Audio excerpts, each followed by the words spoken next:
Eu me chamo Wallace Cordeiro, tá? E dando prosseguimento às nossas aulas sobre dinâmicas climáticas, hoje nós vamos estudar um pouquinho mais sobre a questão das massas de ar, tá? E aí a gente já vai direto para as massas de ar que atuam no Brasil. Mas antes disso, tá? Só para a gente contextualizar, o que são massas de ar, tá? E aí eu botei um breve resuminho aqui, que massas de ar, né, não são nada mais nada menos do que grandes volumes de ar que se encontram na atmosfera que apresentam características homogêneas, tá? Características similares. Quando eu começar a explicar aqui as diferentes massas de ar, a gente vai ver que basicamente as massas de ar elas vão apresentar duas características importantes. Uma relacionada à temperatura e a outra relacionado à questão da umidade, tá ok? E aí eu coloquei aqui uma imagem com dois mapas, né? Como as massas de ar se comportam basicamente no verão e a outra como as massas de ar se comportam basicamente no inverno. Mas nessa videoaula eu vou me ater a apresentar as massas de ar basicamente que influenciam no nosso clima, tá?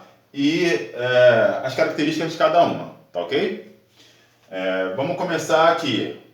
Cada massa de ar, todas as massas de ar que se encontram aqui, elas sempre vão aparecer com suas siglas, tá bom? Então vou traduzir essas siglas para vocês, já descrevendo por que elas têm esse nome.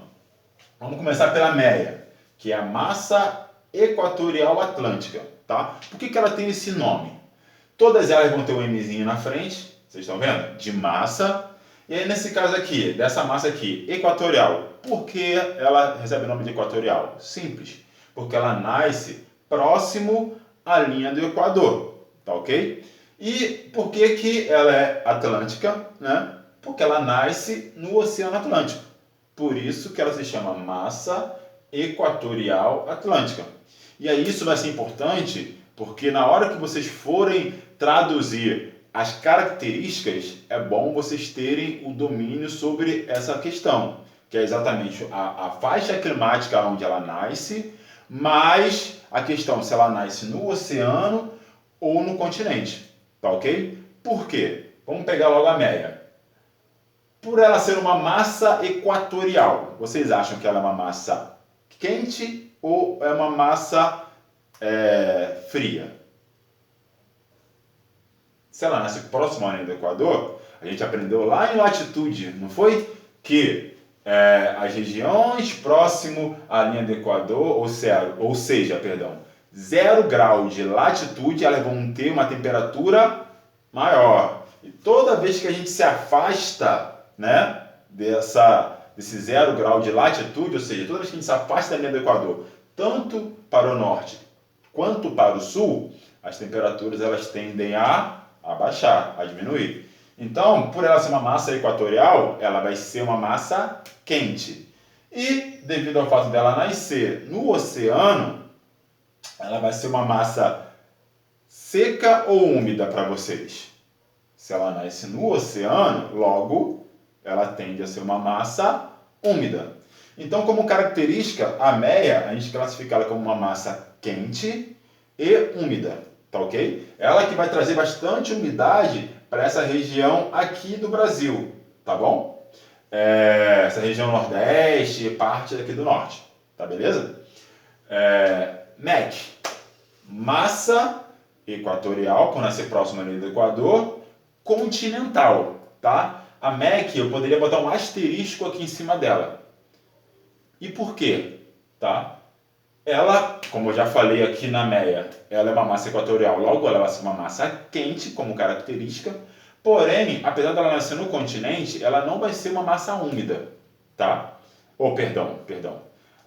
Ela nascendo no continente, apesar dela nascer no continente, ela não vai ser uma massa seca, tá? E sim uma massa úmida. Vocês imaginam por quê? Olhando aqui o local do Brasil que ela nasce, tá? Lá nas aulas de hidrologia, né, hidrografia, a gente viu que a principal bacia hidrográfica brasileira, né, e a principal do mundo, a gente pode dizer, em volume de água, em extensão, é a bacia que se encontra exatamente nessa região, que é a bacia hidrográfica do Rio Amazonas, né? Ou seja, o volume de água que esse rio tem, que fica exatamente nessa região, faz com que a umidade, né, presente na atmosfera nessa área do planeta seja gigantesca. Logo, essa massa, apesar de nascer no continente, ela não será uma massa seca, e sim, ela também vai ser uma massa úmida. Ou seja, ela vai ser quente, por nascer próxima à linha do Equador, e úmida, tá? Apesar de ser uma massa continental, ela vai ser úmida devido a essa região onde ela nasce, tá ok? Descendo aqui, MTA, massa tropical atlântica, tá? Opa, tem um item novo aqui, que é o tropical. Mas vocês lembrem, essa segunda nomenclatura aqui, ela está relacionada ao quê? A faixa climática onde essa massa nasce. E a gente sabe que esta região aqui do Brasil é uma região que ela é cortada pelo Trópico de Capricórnio, tá ok? Então, ela é uma massa tropical atlântica. E aí, por definição, a gente não vai dizer que ela nem é quente, como as equatoriais, nem é muito fria, como outras que a gente vai ver, como uma outra, né, que a gente vai ver que nasce lá próximo do polo. Ela vai ser uma massa amena, né, o famoso mais ou menos, com relação à temperatura, uma massa amena. Então, ela, com relação à temperatura, a massa tropical atlântica, ela vai ser amena e úmida, porque ela nasce no oceano. Tá ok? A massa tropical continental, tá? Tropical porque nasce próximo ao trópico, continental porque nasce no continente. E aí você vai ter aqui como característica dessa massa uma massa amena, porém ela vai ser seca, tá? Agora sim ela vai ser seca, porque ela nasce numa região que você não tem uma quantidade de água significativa para fazer com que ela se torne uma massa úmida, como é a MEC, tá? Então, por classificação, por definição, ela é uma massa amena e seca. E por fim, tá? Tem uma massa de ar aqui que ela aparece muito no período de inverno, principalmente no nosso hemisfério, tá? No hemisfério sul, que é a massa polar atlântica. E aí essa massa, ela vai ser uma massa fria, porque ela nasce próximo ao Polo Sul, tá? E úmida, tá? Por ela nascer no Oceano Atlântico. Então notem que ela que geralmente traz bastante umidade, ela que é a famosa massa que traz as frentes frias, né? Para a região aqui do Brasil. E aí a gente nota aqui, só para fechar, que durante o verão você tem aqui, cada setinha dessa indica a intensidade que essas massas de ar elas conseguem ter durante o ano dentro do nosso território, tá?